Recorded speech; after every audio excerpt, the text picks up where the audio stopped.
Hey y'all, Zach McDonald, your real estate agent with Real Property Associates. And today we are going to talk about the COVID-19 Seattle real estate and housing market shutdown. So for the past month or so in Seattle and now all over the US and ultimately the world, there's been a lot of commotion and turmoil surrounding the coronavirus, COVID-19. Seattle itself, a lot of the major tech companies have been sending workers home for about a month now. People have been adjusting to working from home. A lot of those people were already working remotely in some capacity, and it was a lot easier to shift home. Recently, as of Monday, March 23rd, Governor Jay Inslee in Washington State issued a stay-at-home, stay healthy order. And when this order goes into effect, it's actually going into effect on Wednesday, 3/25. That's today, the day I'm recording this video.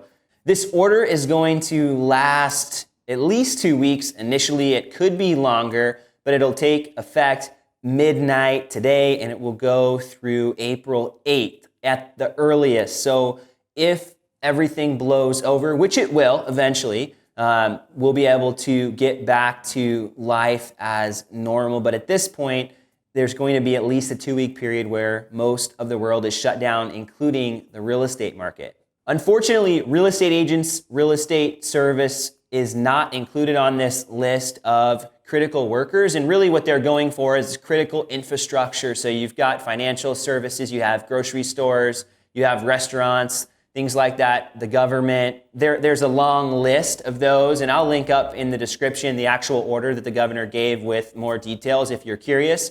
But there are a lot of exceptions. I think the exceptions page was 14 pages long, but real estate agents didn't make it on there.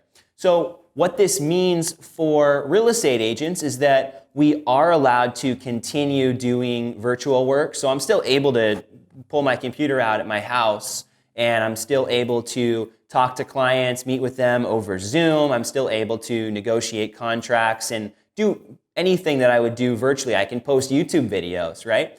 But what I can't do and what other agents can't do is we can no longer show properties. So we can't go and take a client through a property. We can't even go preview them ourselves. I've been doing FaceTime tours for years with clients, and it's now a new fad in the real estate industry. And unfortunately, that's going to be stopped because not even I am going to be able to get into the houses. So the other people that are going to be impacted by this are maybe photographers in the real estate space, or really anybody that works with real estate agents as far as marketing. So stagers, my videographer, Drew, who's filming this, he's not even allowed to come to the houses or meet me to film after today. So it's going to be a pretty much 2-week period where we're not going to be able to do anything in person. Thankfully, at this point, it seems like banks and title and escrow companies are still open and able to continue moving current files forward. So I have a closing happening next week and another one that'll be happening in a few weeks. So those are going to continue moving, but there's going to be a pause on some of the new things. So really what I wanted to present to you today is that there's still hope. So if you're in the market right now, if you're a seller or a buyer, you're going to be pausing.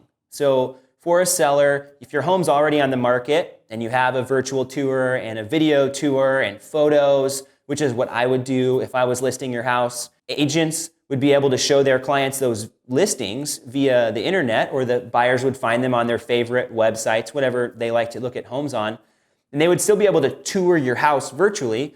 But in my experience, very few buyers ever buy from virtual tours. And I've had a few experiences from that where we did virtual tours, but most of the time, and as I reflect on those situations, those buyers bought after I did a video walkthrough with them and added my own perspective. So those were more for out-of-town buyers. And they were expecting to do that, so we were kind of geared for that. I don't expect that, unless this goes on for a lot longer, but if this is only 2-3 weeks, I don't expect we're going to see a lot of new homes going under contract unless buyers had seen them ahead of time. And I know for me, today I'm finishing up, I'm showing a few other houses just to make sure that we've seen the ones that are out there, so clients have the opportunity, if they want to get something under contract. But even now, we don't know if appraisals or inspections are going to continue on in this order. So we're still trying to get clarity from the governor's office. The Washington Association of Realtors and the Northwest MLS are working together with the governor's office, trying to figure out what is going to continue happening. But we do know at least that what's almost closed will continue. But current sellers, most likely you're not going to have any showings. We know that for a few weeks, but it's also most likely that your home is not going to be getting any offers either. So the way I'm communicating with clients is just setting that expectation and then letting them know that I'm still working for them. I'm going to still be in communication and we'll keep them updated. But at this time, we're going to be pushing the pause button. And the Northwest MLS is talking about potentially pausing the days on market. So if your house has been on the market for 10 days, you're not going to add 20 days of stigma to your listing just because we weren't able to show it. So it's potential that that happens. If that doesn't happen soon, I know for my clients, we'll take the properties off the market and then put them back on the market when this order's up. If you're a buyer and you've been out in the market and you've been searching for 2 months or 2 days, what this means for you is that you're not going to be able to see any houses in person. And so my recommendation to you is start seeing what's out there. Maybe go through those listings that are currently on the market. There might be a few more trickling on from before, people that have done photos and things before. But I know a few of my clients that were wanting to list even this week, we're not listing, we're gonna wait. And so my guess is there's probably not gonna be a lot of new homes coming on the market. So this is an opportunity to just pause, reflect, maybe think through what your criteria is, what your budget is again, and just refine all that. But this is an opportunity to pause. Now, if you're somebody who's thinking about selling or buying here in the near future, maybe you were planning to list late spring, early summer, or you're a buyer that's also maybe your lease is up in the summer and you've been thinking about getting into the market, this is an opportunity to prepare. So we talked about pausing for those that are already engaged in the process and then preparing for those that are not in the process yet. What we do know is that this is going to pass.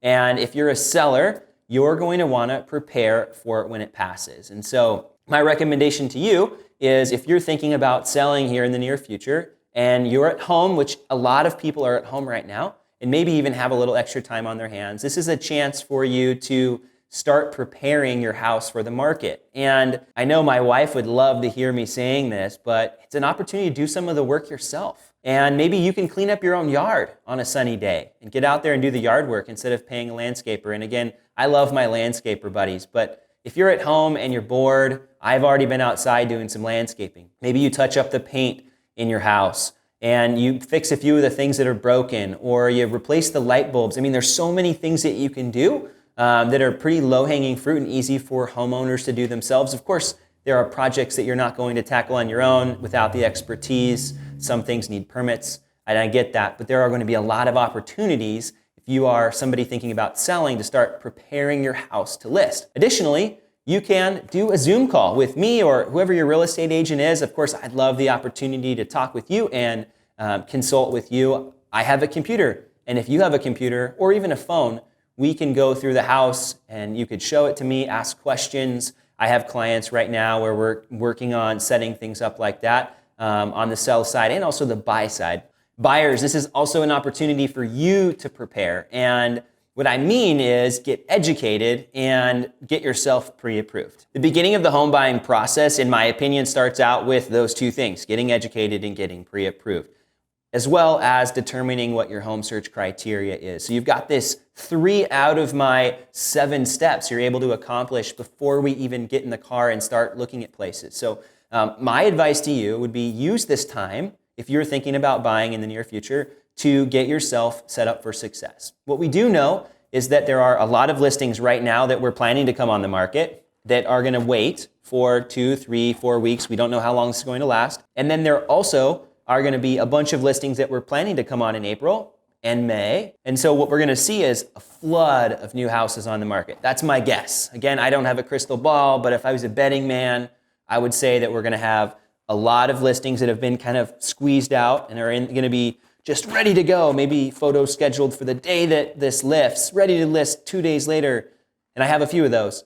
And then we'll see the normal ones. Again, I have some of those as well. I think I'll have 5 listings within a week once this ban lifts. And so I suspect there are other agents like that. And if you're a buyer, you want to be ready to capitalize on that. There's going to be a lot of inventory coming on the market, and you want to be in position to take advantage of that and to capitalize. So my recommendation for you, get educated, get pre-approved, think about your criteria. What are your needs? What are your wants? What are your no's? On this channel, I have tons of videos about the process and other things. So if you were to subscribe to my channel or just even browse a little bit, you're going to find a lot of helpful information on how to get yourself set up for success on the buying side. And as well, I'd love to do a Zoom meeting with you. So if you are wanting to talk, I've had multiple conversations with people over Zoom this week about buying and getting prepared for buying. Banks are still open, so you can still work on your pre-approval. And rates are going like crazy right now. I mean, this is what the mortgage rate market looks like. So if you're getting rate quotes, like they're changing every day by like 0.5%, it's crazy. One day it's like the lowest rates we've had in 20 years, 30 years, ever. And then it's like, oh, these are like the highest rates we've had since last year. So I wouldn't focus too much on the rate part right now, but I would focus on getting the actual pre-approval done, income, assets, and credit verification, as well as education, learning the process. Again, I'd love to talk with you about that, but that's what I would focus on if I was a buyer. So let's recap really quick. The Seattle housing market is shutting down, so to speak. The governor's order to stay home and stay healthy is going to be going in effect here, and you're going to feel it. But what we do know is this is going to pass eventually. We don't know how long it's going to be, but we know it's going to pass, hopefully sooner rather than later. And my encouragement to you is to get prepared and stay engaged, because most likely we're going to have a really great buying and selling season here coming up, and you want to be prepared to take advantage of it. Thanks again so much for watching this video. I hope that you found encouragement in it. And if you did, I would encourage you to share it with somebody else that would be encouraged by it or could benefit from it. And if you would, please consider subscribing to my channel. We'll have lots of awesome videos here coming up.